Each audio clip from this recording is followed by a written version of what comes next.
Hey, everybody, welcome back to Too Many Men. My name is Alison Lucan, and I am pleased to be the only person that is part of Too Many Men that is not a selected voter for this year's PWP. What is it? PH. It's the PHW. women's, the I PW know, for the that's the women's. It's killing problem. me. That's There's the too many problem. acronyms. New The people podcast. who are professional writers that don't work for teams, therefore don't have Yes. bias. Okay, I was going to Theoretically. ask. I was going to Theoretically. ask this. That's what it is because you work Yeah. for the team. You know. Okay, Yes. Correct. that's So I fair. I have guess. Team bias. employee. Yeah, they would vote 100% for fair. the team. Yeah. I would not. I have Well, yeah, because you're an integrity. adult. Most people aren't. Literally. Our We got some intro beat has writers. gone to shit. Anyway, I'm not going to talk. I'm blessed to be included. Already talking shit. But in all seriousness, you know what? Let's get into it. Sarah's here. Shayna's here. We're all happy to be here. Let's go right to this. We did not have this on our agenda, but we usually talk about this after the awards because what happens is not every member of the Writers Association is asked to vote because there are quite a few of them, which I guess makes sense. And it is the most, unless they've changed it, most archaic voting system in the freaking world. So it's hard to tabulate, even though people have offered to help in the past and there hasn't been any action, but here we are. Usually the votes come out. The writers' selections are published. They are public, which is very cool and a good step in integrity. But then usually we all shit on those after the fact because people get positions wrong. They vote for the same player in two different positions for the same award. There's a whole bunch of shit. But let's talk about how important it really is to take these awards seriously because I feel like, and we've been talking about this in Seattle for Matty Beniers, for example. He's obviously in the conversation for the Calder, but there's a legitimate case to be made for him to be a Lady Bing candidate too. And people just don't look deeply enough into some of the candidates to truly understand what these players are all about. And Sarah, I want you to go first because you tweeted out earlier this week about how you do take this seriously and that you legitimately consider it an honor. And I just get so frustrated with people who do vote and don't take it seriously and don't invest the time. What is your perspective on this process? And just explain how you do dig into this versus maybe some people who don't. Well, first of all, it's like it legitimizes the PHWA. It's like this very select group of people that watch the game and love the game so that can make their like etch marks in history, right? Because you see that year and then you see all the awards and you get to make a decision that will literally be in a history book. And it's also things like it's with players' contracts, like they'll negotiate, oh, I won the Calder that year, oh, whatever. Like it does really boost up certain contracts and stuff like that. And it's something that actually matters. And it just reminds me of like Rod Brindamore with the Hall of Fame, where like your parents might be getting older and things like that. And these awards mean something to people's families and to people and to fans. So I just think when people mail it in or when old beat writers can't see past their bias, I'm looking at you, everybody in Pittsburgh, because every time in Pittsburgh, it's some bullshit. It's just like, get a grip and realize that like these awards matter as much as we make them matter. And if we don't take it seriously, they matter less. 100%. And Shayna, we've talked about this already, but you and I for literally years have been on a search to truly measure defense. And unfortunately, it feels like beat writers go, oh, who scored the most points? Yay, they're the best defender, which fundamentally does not make sense. But here we are. What should voters be doing differently, in your opinion, to really vet out some of these awards? Yeah, I just think that there's ways to think critically about it and think differently. I think the game is like, I know what a wild Shocker. concept, but like thinking critically, who among as a us wants to woman? do that? It's like, you know what? The game's evolving. We all acknowledge it constantly. And I feel like sometimes more traditional thinkers think about that when it suits them. Goal scoring's up. Let's talk about that, but let's not talk about anything else. So I think for now in today's league, like we talk about defense, it's even more important because goal scoring's up. We talk about goaltending, it's even more important because goal scoring's up. And there's different ways to define it. And obviously the awards should evolve. So for that, like, I don't know, for me, I like to I really like trying to look at who drives play, who does things differently, right? Who makes good defensive plays to spark offense? Who does things with dimension? That's like what I want to look for. Exactly. And that is where, like, there's a lazy way to look at points and say, okay, I'm just going to go by the top points. And that's bad when you're thinking about defense or offense, honestly. And I've loved the way you and Dom take an analytical look at it. It's just a different way to do things. And then you put it together with your own eye test if you want. Like, no one's saying just look at the analytics or just look at the eye test. Nobody ever said that. And the way people transform our words into that is crazy. But I think sometimes points do mean you're taking the puck out of defense and putting it into the offensive zone. But that's not, you can't just look at the points and be like, oh, he's a good defender. Yeah. Like, oh, sorry. You go. No. Alison has a take. Let's hear Yeah, it. I want to hear Alison's take. I'll go after go in you. a different direction. So Shayna, finish on this line of thinking first. Okay. For me, like with these awards too, like I'm very big on like the model being the starting point, not the end point. And I feel like that's something that like I always want to emphasize. So like for the Norse, for the Selke, right? Like I take Prashant has the model that goes by traditional metrics. And I like using that because it gives me a pool of players. Here's Dom's model, here's Prashant's model, here's two different ways of doing it.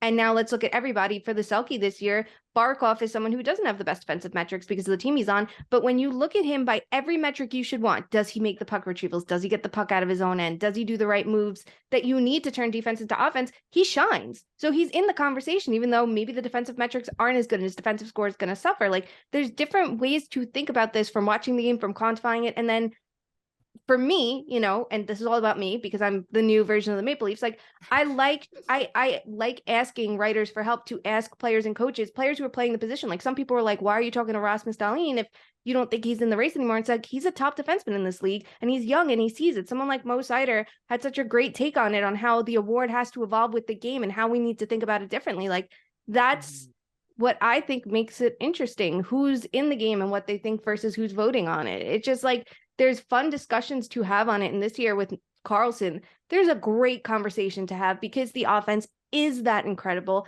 Does it outweigh the bad? Like, it's not to insult anyone. It's just a way to think about it differently. And I think these awards the last few years, the Norris in particular, with Makar and with Fox and, you know, versus the Yossi's and the Hedmans, like, I think I hope at least it's pushing us to think about things more than narratives and how to look at the game a little bit differently and how to reassess the position. Well, and even the heart, right? Like, I almost feel like everyone's getting lazy again too, because everyone's like, oh, it's Connor McDavid. Like, is it? Like, arguably, and you know, everyone probably thinks that's an insane thing, but like everyone's just like, oh, it's his. Like, okay, but why? Tell me why. Right. Let's look at you can, you know, if it's gonna be him until he fucking retires, then get a I new think award. the second, because we vote and we do a top 5, right? So I think you really can't mail in 2, 3, 4, 5, because I think that starts to matter even more when you, like, a lot of the times it is kind of like you're fighting to find the 5th guy for the Lady Bing or something, but it's like, it matters. 100%. Yeah. And last year we had the voter fatigue with McDavid. McDavid could have won it last year and he didn't. Matthews won it. And I think the other part of the heart conversation too is like, I feel like everyone's so stuck in what positions should go to what awards, right? Like the Hart Trophy, like you'll have the Norris conversation last year surrounded Yossi. He was the MVP of the Predators. And it's like, but that's not the award. Then he should be in the Hart conversation. You have a conversation to have. Shesterkin, to me last year, was in the Hart conversation. Sorokin this year Voted for him. Yeah, Saros is. That's a conversation. It doesn't matter that they have the Vezina, because I think the Vezina you can define, is it the best defenseman? Is a best goalie? Is it the most valuable? There's a conversation to have, but you still have the most valuable player in the league. Go for it. Think a little differently. And some might say, well, then it should be a goalie every year. Maybe it should. Yeah. I mean, I think you have to be honest with yourself and not be afraid to do something that goes against the grain, but then like don't be a Pittsburgh guy voting for Sidney Crosby for everything when he wasn't the best this year. I also just have think a way to explain it, right? Yeah. If you go against the grain, just have a reason. Yes, It could be one reason. It could exactly. simply be, I don't think this team would be in the playoffs without him. He was their driver. Done. Conversation over. Yep. I think we could talk about what other trophies could be added though. Like, should there be an offensive defenseman? Should there be MVP to your team and MVP to the league? I don't know. Many are posing the question. That's a good. Well, I Many like are that. asking. Many are asking. Many named Sara Sivian are asking right this second. She's not wrong. She's not wrong. Yeah, like there's already 2 MVPs, right? Because you have the Lindsay that's voted on by the players, you have the Hart that's voted on by the media. maybe there should be every team MVP goes into a pool kind of similar to the Masterson. And it's like, who's the most valuable player to their team? And then who's the league MVP? And you just have to find a way to define it a little differently. But that would be a challenge. And also, people are not going to like this, but I am over the and it's Masterton, technically, just so you know. You know, I'm not going to say know. anything fucking I right. know. I know. RIP. We honor him. It is a really hard last name. Masterton. Thank you for correcting. We respect him. Yes. Anyway, I respect it. I it's just not know. an award. It's not an award for someone who has to come back from injury all the freaking time. Or a 70-year-old man. That's yes, like it's an award that shows perseverance and a dedication to the game. Like this is what drives me nuts. Like we all had to like get the definition of the awards drilled into us. Like pay attention to the definition of the award. And there are some instances where coming back from injury is massive, but like honestly, how many ACL tears and recoveries can we have in our final candidate pool? Mason Shaw, though, has 4. That's different. 4. No, Different. but I know That's I agree. warranted. I agree That's with warranted. you. No, But, I like, fully agree with you on that, though. Like I feel like some markets are like, okay, who's the guy who came back from injury and played well? Like that's literally how they decide. Because sometimes that's all there is, though. So then it's Yeah. like maybe sometimes we don't have to Fair. nominate if we really want to honor this man, which we do.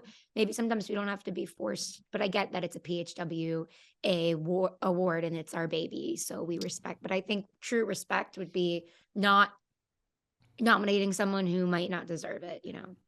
Yes, exactly. Like, and honestly, I think it's okay sometimes if your market doesn't have a nominee, right? Mm. Like maybe Yeah. everyone had fine years, and that's okay. Because sometimes I feel embarrassed for the players who get nominated. I'm like, really? Yeah. I know. Like that's It's like always Nick someone has Foligno. to. It's because he's Hey, Nick Foligno has gone through some shit. that's actually really true. You know what? That's true. I just think he like really is nominated every year. Who we think's winning this year? Chris Letang. That's warranted. Oh, that's warranted. Yeah, that's someone who Like has the man had a shit through- stroke. Yeah. 2 strokes. And came He back. has had 2 strokes now, and he's Yes. coming back. He has had a tough year. He's had a tough career.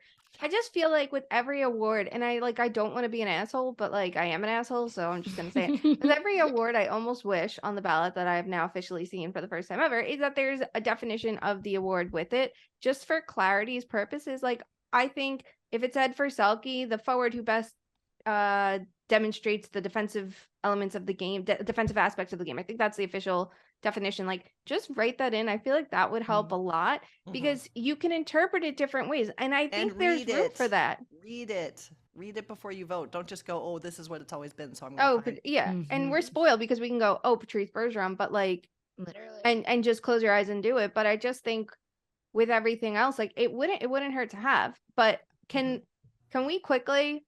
Do you think there should be 2 trophies for Okay, best defenseman? We're going to table Yes. because We're have a lot. tabling. We're going to table because we're going to have a lot to talk about awards in the postseason. We got a lot of hockey True. to talk about now. But Okay. point well taken. I also have taken it under advisement that we might need a new segment in our show, which is how does this affect Rod Brindamore's bid to get into the Hall of Fame? Friend of the pod, I will Rod beat the Brindamore. drum every second of my life. I love that man. Friend of the pod. But let's get into Sarah's other favorite segment quickly. And Sarah, what time is it? Bet o news. Have we ever Ooh, truly a heard- snorting. A Have snorting. we It's ever heard the spicy. drum roll? No, never. does I it think ever like the come first through? time that still didn't work. We can hear a pencil drop on. We can hear a feather drop on our desk with these mics, but not you I know. literally tapping it. Here we are. I wonder how it sounds to the people listening to the podcast. Do they know it's supposed to be a drum? Because I Yes, don't listen so- back. I don't know. It's a fair point. So when we have Sarah do it, she hits the table and does a drum roll. And then our producer Jeremy Taché puts in a beautiful sound effect, actually. But yes, that's what we're all enjoying in our There's a recording natural space. sound effect coming up first, friends. That's right. That's right. So in Bit O News, we did want to cover quickly, and I wish I could join in this conversation, but as I have enumerated and will continue to bitch about because it's freaking stupid that even though I pay for NHL Network, I can't watch it when I'm not literally where the subscription lives.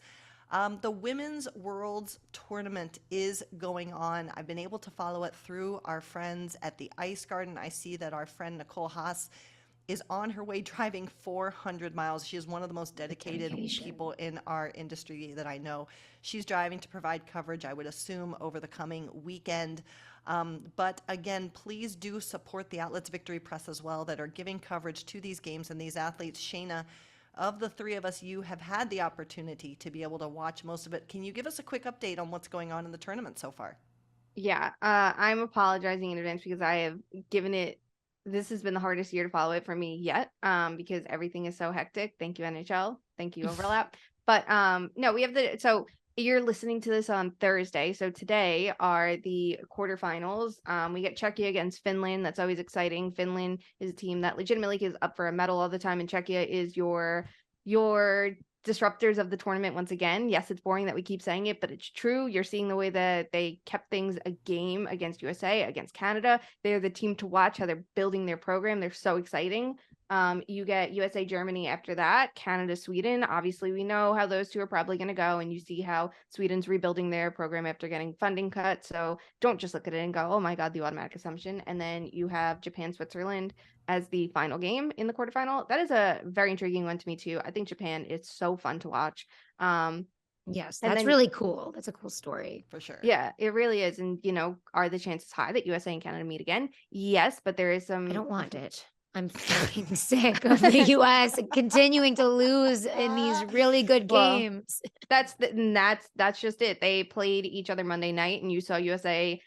I think they were out shooting Canada like 7-1, and then all of a sudden they stopped taking shots. They're like, we don't need shots. Well, is to the win power game." play not still broken as well? The power play is still broken. They practice it now, so it's different. And And they it have had two the- formations. They have two Yeah. that they use, which But their it's, coach would not talk to me about when they were here in Seattle, but that's fine.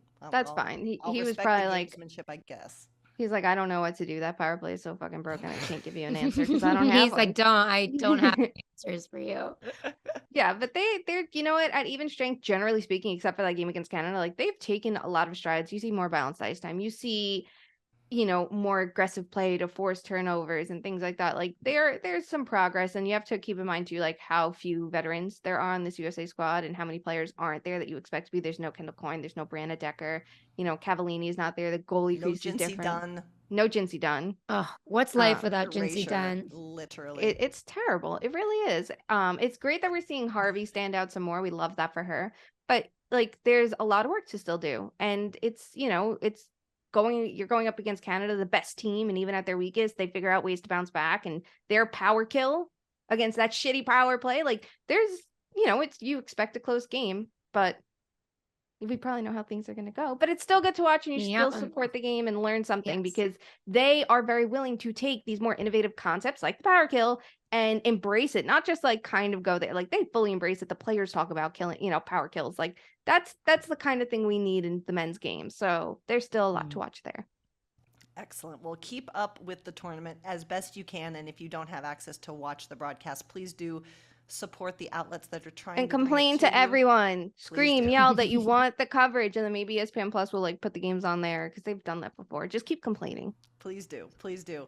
It is time for our other favorite segment, and that is, although we've had some people request that we not do this, folks, I'm sorry, we have to. And it's not to actually give this team attention. It's completely because it's ridiculous how much attention this team gets. It's time for Shayna.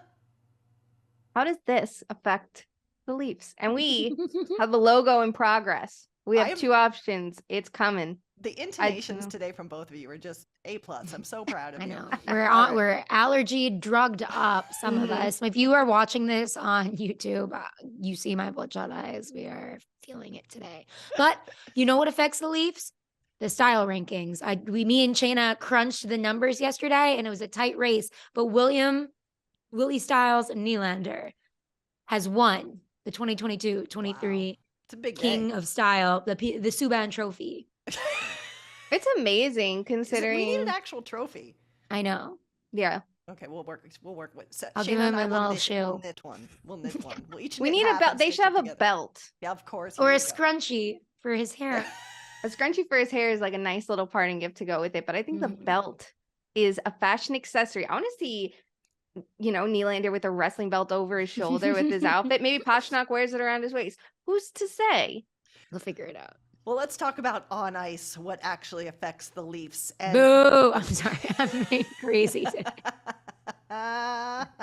Keep going. All right, here we go.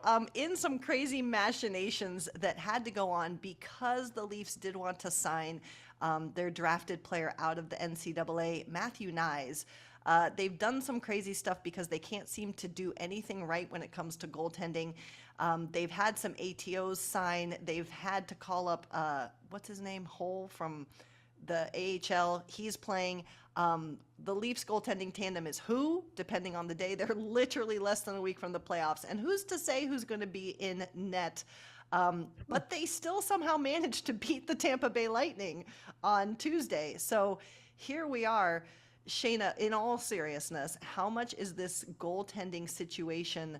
And I skipped over it, but part of the reason they're in trouble with their goaltending is because they tried to circumvent some cap issues because they needed to make space for Matthew Nyes signing. And the NHL said, no, you cannot use emergency recalls when you actually could have called up the player, but you used the money for other purposes. So here we are. But in less than a week, the games are really going to matter, and it's going to be playoffs. And they have a goaltender who's out with injury. They have another goaltender who's still actively on the roster but is injured. How serious is this situation in net for Toronto? It really is, because the Leafs have shown that they're a very good team, that they can get by with average goaltending, but like, there's so much going. I feel like this team has not had the chance to fully find their footing since the deadline, since they made so many changes, and while they brought in so many defensemen, so the goaltending has even less importance. They can protect their net even more. It just feels like they haven't done it enough. And I get why now it's, load management instead of doing it, especially against the Tampa Bay Lightning last night, because that was a game that got physical and you don't want to risk anything. We already saw the Lightning lose players to injuries and they've gotten some back, but it's dicey. You don't want to take the risk.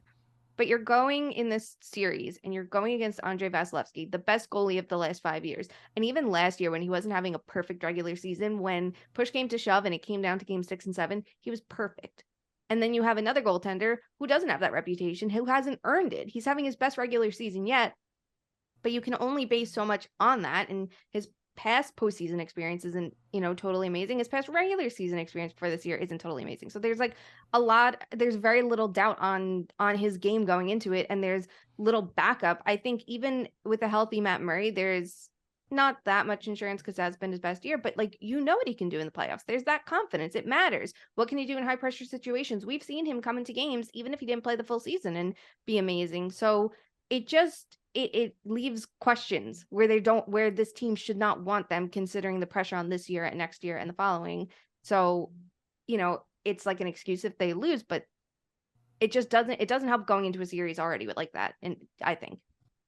Sara, what are your thoughts? Again, we joke about the narratives around Toronto not being able to make any sort of progress successfully in the playoffs, but goaltending matters. That can be a difference maker, and they are going against Tampa Bay that in theory still can turn it on. And we've talked about what a juggernaut the East is going to be. What say you about the Leafs' chances this year? I think they just need to focus on what they can do. They need to focus on getting goals past Vasilevsky. I'll keep banging that drum because their scoring just dries up in the playoffs, and they're touted for their offense. They have all these expensive contracts on offense. Matthews hasn't had his best season. Tavares has been really good on O'Reilly's wing, and he's back, and I really like that move. So let's see some goals, please. I love that line of thinking. Yay. See, Thanks, that's why you. you're the best analyst there is. Amazing. All right, let's continue with our hockey talk. And there are some things that are fluid. There are some things that are set. I honestly, you guys, cannot wait for these brackets to be set because I am so freaking sick of saying on a Tuesday, if the camel wears blue and the sun is shining and Winnipeg flies over to Alaska for a day trip, then this team is in. It's just the scenarios at this point are insane. But didn't we want it this way? Not sorry to cut you off. I just feel like, didn't we want it that it's tough because you can't figure out what your playoff plans. Like I can't write previews for another. That. Like that's hard. Literally. I don't mind. I want exciting games. It's more that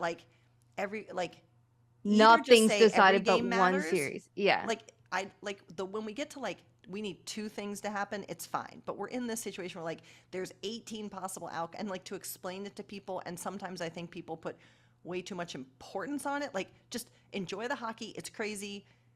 Let it figure itself out. You can't control it. Yeah, exactly. Yeah, we were trying to count last night because we're trying to plan when we can write what preview to be ready instead of saving everything for Friday, Saturday, Sunday. So Dom and I were texting each other last night, every possible scenario, can anything get decided. And we're going through each one and we're like, okay, that's good. So now we know we can do Kings Oilers if, this happens. Then 2 minutes later, like we're texting each other back, like, wait, no, Right. but the Kraken. Right, And exactly. we went through this like exhaustive thinking, just be like, there's And the nothing. games on Friday still matter too. That's what we were trying to figure Yeah, that out Like too. Like, literally, when is the Colorado last time is this the happened? wild one. exactly. All right. So When let's go Okay, through it. fine. What go?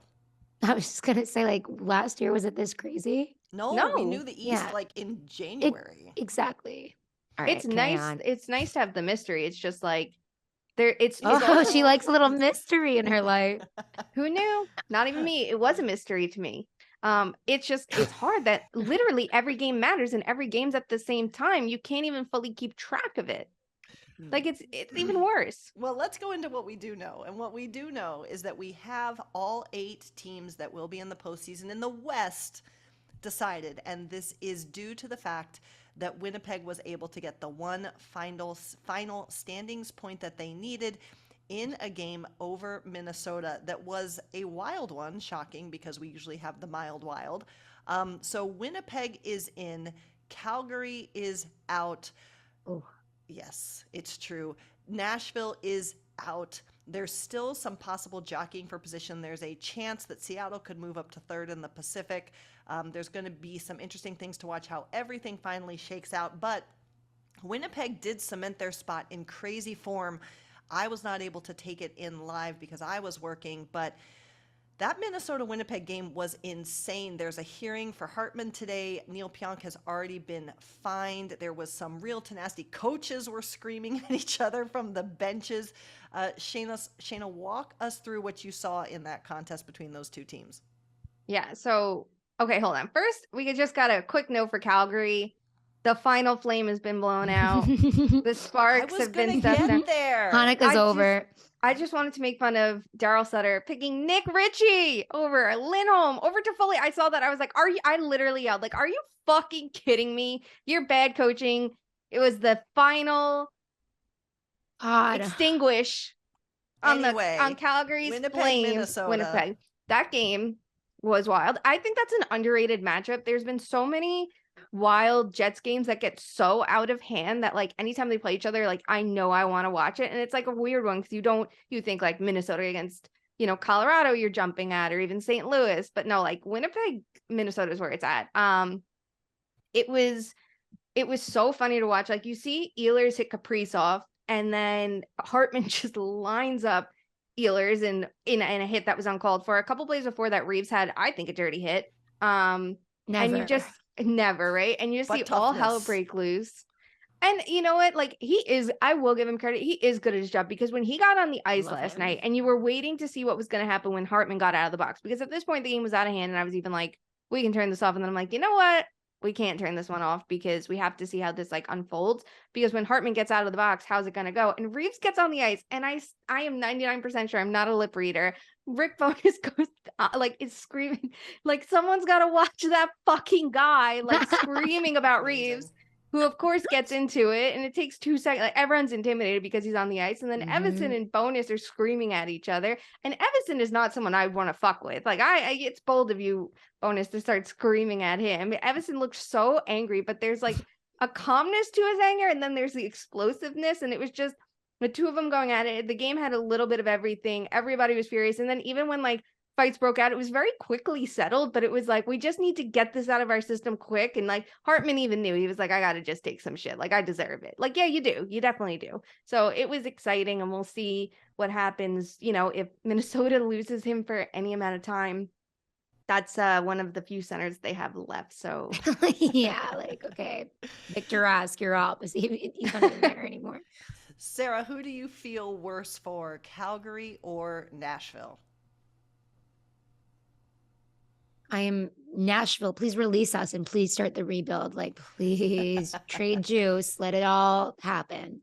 I feel bad for Calgary because what a confusing season with expectations and moves that did not work out up into the last second of a poor coaching decision that literally, and it's like you put yourself in that position, right? Where you're fighting for your life, but at the same time, like everything hinged on Nick Ritchie. Like, be for fucking real, please.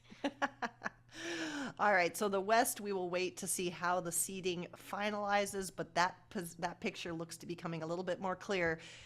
My friends, it is time. We tweeted about it last night in the Tuesday games. We're recording on Wednesday. Sara, you were the lone believer in terms of the majority of the season of the three of us. In incredible fashion, they didn't even have to take the ice to make it happen. The Florida Panthers are in the playoffs without Power even of playing belief. a game. Talk They us should send through Pittsburgh the a fruit celebration. basket. Talk us through the celebration, Sara, of the Panthers' seeming ability to triumph in the face of inability. Kachuk for Hart Jr., Verhage for Hart Jr. Jr.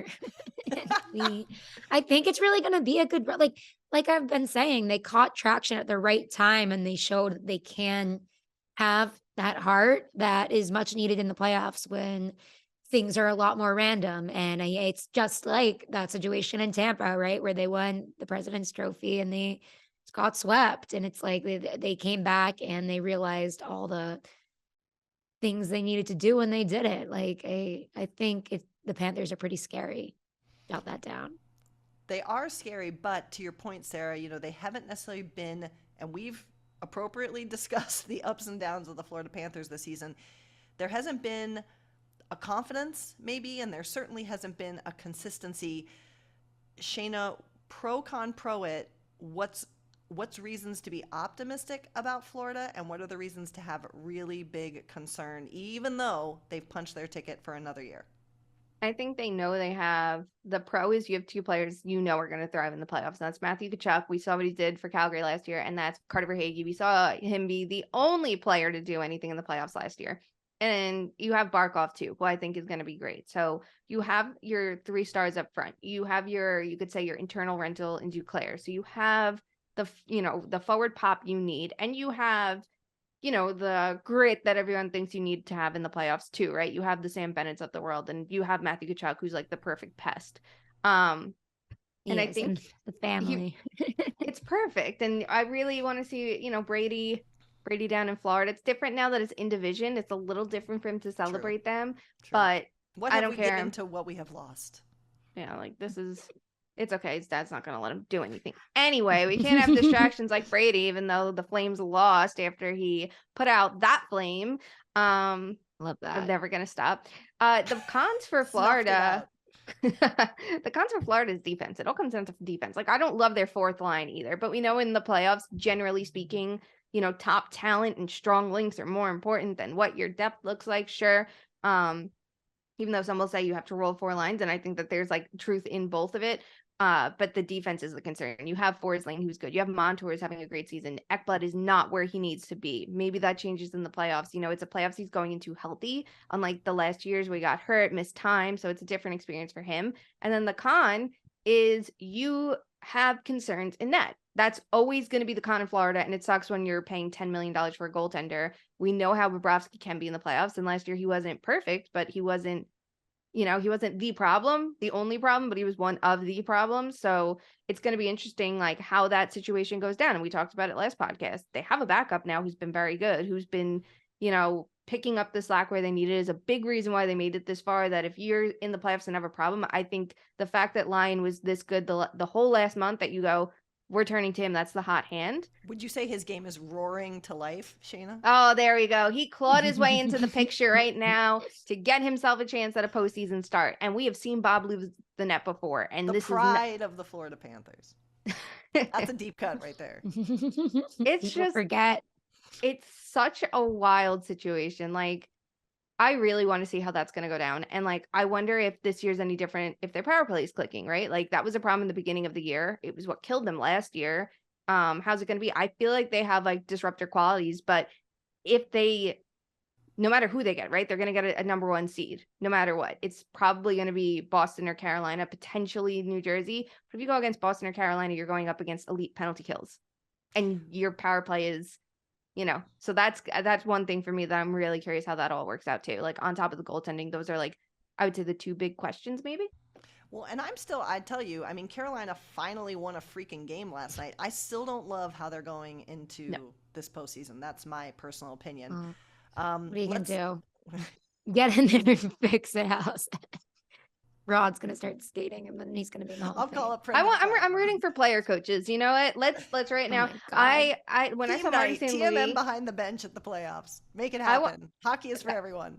that would be fun too. But I want to see Marty St. Louis be a player coach and be like, I'm getting in this fucking game. Like he still has it. And I feel like Rod still has it too. He might not, like I feel like we don't see him as often as St. Louis, like out there demonstrating drills, but like Oh, has he the is. fitness. Oh, he He's is. out He there does all with that. his sons, literally playing catch for hours, and he coaches his son, and he's like getting out there, and he's There the you go. referee of his son's t-ball You league. guys, we So he literally has- have to have a how does this affect Rod Prince? So we have the Fun facts reflexes about and Rod. the fitness. We have the fitness, the reflexes. Get out there, Rod. Get out there, Marty. Why don't we have player coaches anymore? We are officially like off the rails for the 18th time. Let's go back to the Eastern playoff position.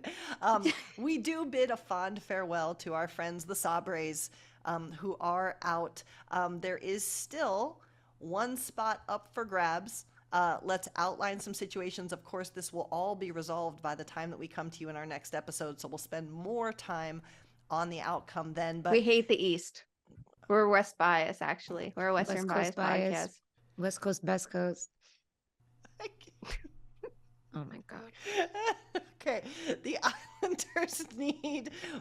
Welcome to the postseason. The Islanders need 1 point to lock in their playoff spot. Pittsburgh was slightly more in the driver's seat, but folks, they lose in spectacular fashion to the Chicago Blackhawks. So I ask On you, a second half of a back-to-back. That makes it I even ask worse. As I predicted. Chicago has also swept the Calgary Flames this season. Are the Chicago Blackhawks the East and West playoff spoilers that we need? Or are we really, is it time to say goodbye to the legacy that was the greatness of the Pittsburgh Penguins? Sarah, what say you? Yeah, not to be a hater, but this is kind of like a fun part of this year when like a random team that is supposed to be tanking like just extinguishes the Flames and sends the Penguins back to the zoo. To the Pittsburgh Aviary, which is a great little place for birds. I do think I had no interest in watching this team in the playoffs, and that's not to Exactly. say it's the end of them. They're not going to be over until who's calling me? Hello, leave a message. They are not going to be over until I should probably answer this. Should I answer this phone call? No. Okay. Can we talk to them? Hello, welcome to the pod. You're live. You're on the air. I don't think the Penguins are going to be over until Crosby decides to retire, but they did him wrong by putting this team around him. I don't know what else to say about it. I'm just so glad they're on the playoffs. I'm with you. This is a very Nashville vibe for me where there's feel-good stories when a team scrapes their way into the postseason. And then there's stories where teams just annoy me because they somehow get in the playoffs and we know they're going to be out in like 4 games. They would be out in 3 if it would be possible because they're just not ready to be there. Shayna, I think we all agree on that fact that Pittsburgh just isn't of a playoff caliber this season. But to go out the way they're going out, what does this tell you about what this team is going to be for the foreseeable future? Yeah, the way they're going out is like the problem. If East is so competitive, we've talked about it all year. If they were in these tight battles and just happened to miss out and it was out of their control, it's a different thing. But it's like they don't want it. And it feels like they keep losing games that they shouldn't be. And it feels like it's so easy to look at management and go, what did you do? Like, why? You were better off doing nothing at the deadline because I think there'd be less blame instead of doing things that made you worse. And I know you can't control injuries, but you can control the roster you put out there, and it's just not that good. And it's a disservice to someone like Crosby and to Malkin and to Letang. So, this is the way they're going out is the problem. And like, I don't think this is the end of an era necessarily. I think it's a pause in the era because I think I want to see what they do this summer. Like I am so curious what this team does this summer because it feels like while the Flyers are going to go with like the traditional route of like who's a former player, like the Penguins just did that. It didn't work. What do you do to benefit Sidney Crosby without killing your entire future? It's such an intriguing project, the Penguins. And you wouldn't expect them to be at this point, right? Like nobody a year ago, 2 years ago would have thought that. So if the Penguins and the Capitals don't make it at the same time, that's even more like earth shattering in the East, because you have the Crosbys and the Ovechkins out of the playoffs. When was the last time both of them missed? Has there been a time both of them have missed? I don't think so. I can't think of one, but here's the thing. It might be the first year they were in the league. Here's a free story idea for you. I mean, this goes back to this whole point of strong link game, is that we look at how big paychecks to your strong link players basically ended up breaking Chicago. And there's an issue here too of the right way to support your generational players, right? Like, how do you actually make it work? Whether you have 1, 2, or 3, we've got a couple cases of 2. You look at Edmonton also, you look at Chicago, now you've got Pittsburgh. And when is it time to break up the core to keep the team alive over 1, 2, 3 superstars? I don't know. Yeah. It's just, I don't know. Sarah, do you actually, this narrative that Shayna just mentioned is coming up a little bit more in the hockey space. Do you actually care that this is a playoffs without Sidney Crosby and Alex Ovechkin? No, I just feel old, but it's time to be old. Like, okay, like Father Time comes for us all.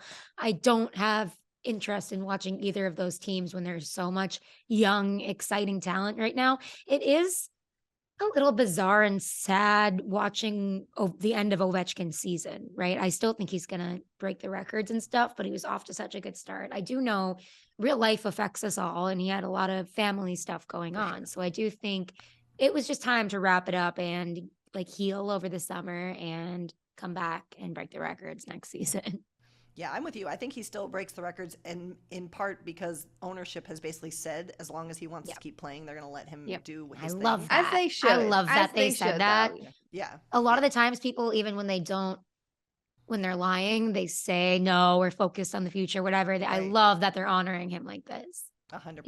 He deserves it for everything he's done for the team. And like, sure, are the playoffs fun when you're watching Ovechkin crush it and you're watching Crosby? Absolutely. But like, there's other stars. I feel like that's the thing. Like this postseason, we're all about pushing and changing, right? And evolving. And there's so many players to watch. You can watch, you can go with the McCarrs and the McKinnons and the Rantanens, who everyone should be like fully aware of. But you can also watch the Beniers. And the Beniers, the Duns, the Jason Robertson should be getting a ton of national attention. Why not? Jake Oettinger too, right? Yeah, like, why not the whole crew? Dallas just like slips from the mind.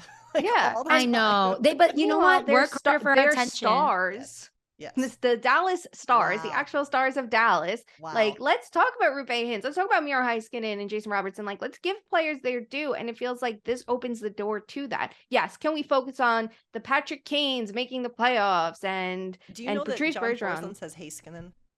It's Heiskanen. It's Heiskanen instead of Heiskanen. Yeah, I learned this. Miro. I didn't know that. Miro, my friend Miro. We're on a first name basis. Yeah, our bestie Mirski. No, but it's true. I think it's time to let new players take over some attention. And I must say, I'm not doing it intentionally, but there is this subset of Pittsburgh fans now, because obviously Jared McCann has hit 40 goals scored this season. And anytime we tweet about it, like there's just all these poor, sad Pittsburgh fans who are just rage against their front office. They liked him. Like he was good there as their 3C. And that's what's, you know what though? Every time he pops off, I just laugh a little bit because he was the guy Gallant took such aim at. Like, I know the numbers say he's good, but I just don't see it. Like he was saying it constantly when he was pulling him out of his lineup. Like, I know this says he's good, but you watch him play and he's bad. Like, it was so insulting to the one player that he'd single out, all because he was pissed management got rid of his bestie, Eric Gabranson. And like, I love to see him thrive, that I sit there every time like, Sucks to suck. Anyway. Yes, so congratulations to the Florida Panthers again. Spectacular form rounding into the postseason without even playing a game on the night that you get a spot. We'll be watching them. We will be watching the rest of the East to see how this shakes out. We're watching wrestling in the East tonight. We're watching wrestling at the same time. You're right. It's AEW night. We're watching wrestling at the same time as the Islanders. 2 TVs, baby. Can't wait. Jackie Redmond's birthday. That's true. Happy. And Michael Blake McCurdy's birthday. Wow, everything's really coming up. It's a big day. It's a big Happy birthday, friends. All right. Are you sick of us yet today? No, I it's know. hilarious. It's a delight. We had a day today. Just wait, we're gonna get unhinged as round one goes I on by like game 6 or 7. We're all gonna be fucking exhausted. We'll have so the unhinged. Oh my God, we are good. The round one is just torture. How unhinged were we last year? We had a conversation weeks long about Yahoo versus Yeehaw. Say Yeehaw or go the fuck home. Like, how can we forget that? Or what was the other one last postseason that you made fun of me for? It's Shayna, I don't know. Hammurabi's Code. Oh, Oh my God. What are we Hammurabi's bringing back an this eye for an year? eye. Guys, just All right. stick around and you'll find out. All right. This is what happens. We apologize. Let's We don't finish- apologize. I'm not sorry. I don't Not apologize. sorry. That's 2 straight podcasts. I'm not We do. apologizing. We know. I'm digging my heels in, baby. All right. We end every episode with our favorite game, and that game is Fuck, Marry, Kill. This time we continue with some round one potential matchups. And Sarah, in honor of Rod Brindamore, I'm going to have you go first in terms of Fuck, Marry, Kill, round one opponents for Carolina. Are you ready? I'm ready for Here you doing it for go. Rod. Here's your options: Rangers, Islanders, Panthers. Hit it. Ooh, this is like most ideal for them. I'm marrying Islanders because they know what they have in the Islanders and they've swept them before. And a lot of it is pretty much the same team. Well, a lot of changes for the Canes, but it's kind of like the devil you know is better than the devil you know is better than the devil you don't.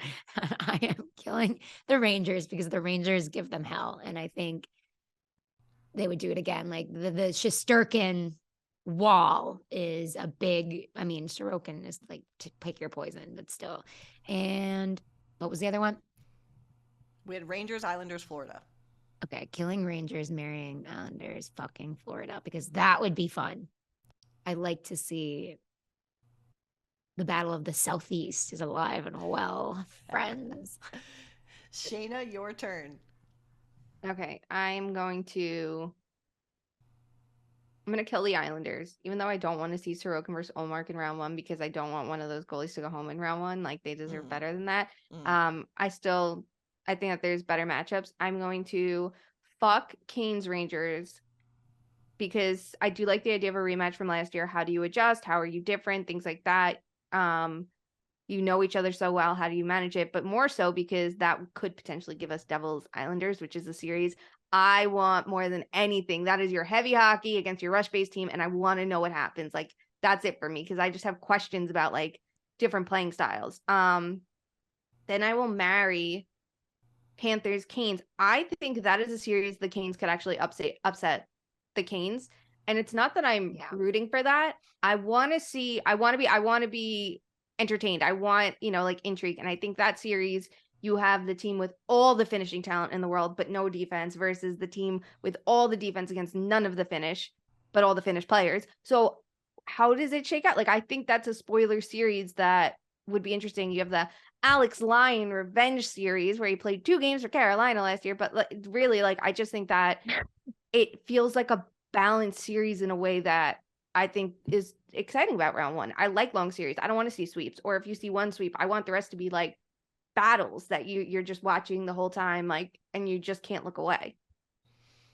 All right. I'm also going to marry Florida. I just like the matchup of it. I think it would be exciting. I think it would be fast paced. And I think it'd be interesting because these are teams that maybe don't get a ton of attention usually. And, last year the Panthers did some, we even forgot they swept. No athletic writers in sight. Sorry, carrying on.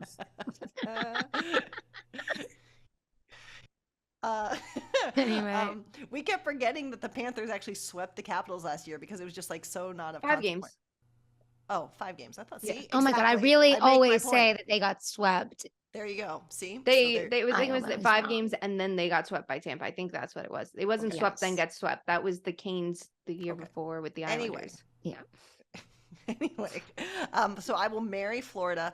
I am also going to kill the Rangers because I'm not ready for the narratives there yet, just to go right back to it so quickly. And I think that Carolina, if they don't win round one, it's for other reasons, but I think it's going to become too much of an excuse and an easy narrative. It's going to become lazy, and it's going to drive me mad in terms of the press coverage that comes out of that. Ugh. So therefore, I will fuck the Islanders because I do think that could be really fun. A little bit of unstoppable force and a movable object thing going on there. All right, my friends. Thank you for sticking with us on this one. We had fun. We hope that you did too. You definitely did. Don't thank them for sticking with us. Yeah. You're welcome for the content. Literally, you could not be more welcome. If you'd like more content like this, please follow us on social. We are You already at follow Two us. You're all Two listening. _much_man on both Twitter and Instagram. We have had a delightful fan actually get us a link that's going to be a direct link to our merch, so watch for that coming soon. We'll thank you for that appropriately. But our links are in our bios to where you can buy all of our fun Too Many Men, Bit-O News, and soon to come How Does This Affect the Leafs merch, as well as burn books. Check all that out. And until we talk again, please find time to do something, no matter how big or small, to make sure that hockey truly is for everyone. Love you. Bye.